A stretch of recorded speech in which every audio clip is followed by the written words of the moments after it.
بچوں آج ہم ماحول اور سائنس کلاس 8 اسٹارٹ کریں گے پہلا چیپٹر. ٹھیک ہے، طبی ماحول کا پہلا چیپٹر قوت اور دباؤ آج پڑھیں گے. ہم ریڈنگ کریں، تم لوگ بھی پڑھو ساتھ غور سے دیکھو. قوت کے متعلق تم لوگوں نے 6 اور 7ویں جماعت میں پڑھا ہے. قوت کے متعلق تم لوگوں نے 6 اور 7ویں جماعت میں پڑھا ہے. تم نے دیکھا ہے کہ قوت لگائے بغیر کوئی کام انجام نہیں دیا جا سکتا. یعنی کہ 6 اور 7ویں جماعت میں ہم نے کیا پڑھا کہ بغیر قوت کا کوئی کام انجام نہیں دیا جا سکتا. جب تک کسی چیز میں قوت نہیں لگائیں گے کوئی کام نہیں ہو پائے گا. کسی ساکن چیز کو متحرک کرنے یا کسی متحرک چیز کی حرکت کی سمت میں تبدیلی لانے یا کسی متحرک چیز کی ویلوسٹی میں کمی یا زیادتی لانے کے لیے ہمیں قوت کا استعمال کرنا پڑتا ہے. قوت کا استعمال کہاں کرنا پڑتا ہے؟ کوئی ساکن چیز یعنی رکا ہوا چیز کو متحرک کرنے یعنی حرکت میں لانے کے لیے، یا کوئی متحرک چیز جو پہلے سے چل رہا ہے اس میں کیا کرنا ہے، اس کی سمت میں تبدیلی لانا یعنی اس کے ڈائریکشن میں تبدیلی لانا ہے، یا پھر کسی متحرک چیز کی ویلوسٹی میں تبدیلی کرنا یعنی اس کی رفتار کو بڑھا دینا یا رفتار کو گھٹا دینا. ان تمام چیزوں کو کرنے کے لیے ہمیں کس چیز کی ضرورت پڑے گی؟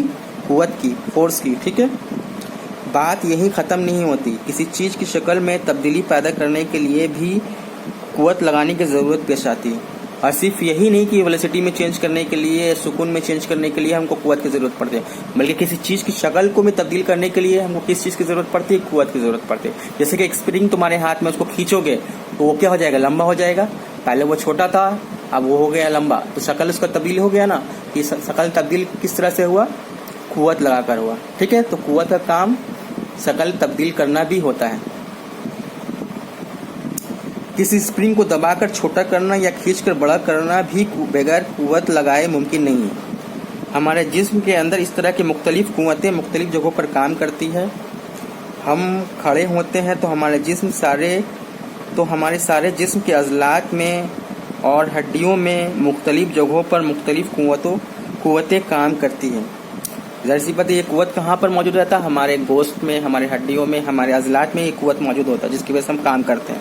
ٹھیک ہے، اور اس کی وجہ سے ہم کھڑے ہو پاتے ہیں. تم اپنے گرد و پیش میں ہو رہے مختلف واقعات پر غور کر کے اور آپس میں بات چیت کر کے اس طرح اثر انداز ہو رہی مختلف طرح کی قوتوں کے بارے میں مزید جان سکتے ہیں.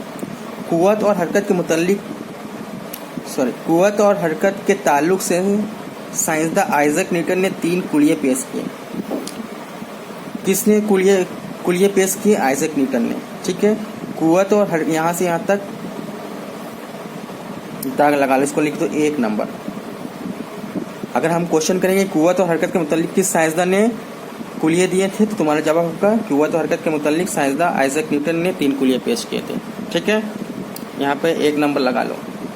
اس کے بعد ہم آگے بڑھتے ہیں.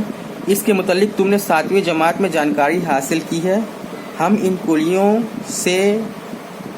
کلیوں سے ہم نے جو جانکاریاں حاصل کی ہے پھر اس پر ایک نظر ڈالتے ہیں. ہم دیکھتے ہیں کہ کون کون سا کلیہ نے سر آئزیک نیوٹن نے دیا تھا. سر آئزیک نیوٹن کا 3 کلیہ ہے، پہلا کلیہ، دوسرا کلیہ اور تیسرا کلیہ. پہلا کلیہ میں کیا کہتا ہے وہ؟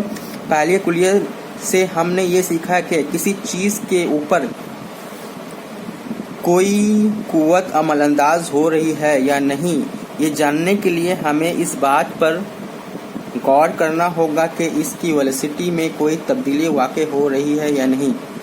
اگر اس چیز کی ویلوسٹی میں کوئی تبدیلی واقع نہیں ہو رہی ہے، یا کسی چیز کی حالت سکون برقرار رہنے سے ہم یہ سمجھتے ہیں کہ اس چیز پر کوئی قوت عمل نہیں کر رہی ہے، یا پھر اس پر عمل کرنے والی قوتوں کا حاصل جمع صفر ہے. پہلا کلیہ ہم کو یہ بتاتا ہے کہ اگر کوئی چیز رکا ہوا ہے، حرکت نہیں کر رہا ہے، یا اس کی ویلوسٹی میں کوئی تبدیلی نہیں ہو رہی ہے، اس کا مطلب اس پر کل فورس 0 ہے، یعنی اس پر کوئی فورس کام نہیں کر رہا ہے. یعنی اس پر فورس کیا ہے؟ قوت کی مقدار کیا ہے؟ 0 ہے، صفر ہے. ٹھیک ہے، پہلا کلیہ اگر یہی بتاتا ہے. دوسرا کلیہ کیا بتاتا ہے؟ دوسرا کلیہ بتاتا ہے کہ دوسرے کلیہ سے ہمیں یہ جانکاری حاصل ہوئی ہے کہ کسی چیز کے اوپر عمل کرنے والی قوت جتنی زیادہ ہوگی، اس چیز میں 1 سیکنڈ میں ویلوسٹی میں ہونے والی تبدیلی یعنی سرعت اتنی ہی زیادہ ہوگی. یا اگر اس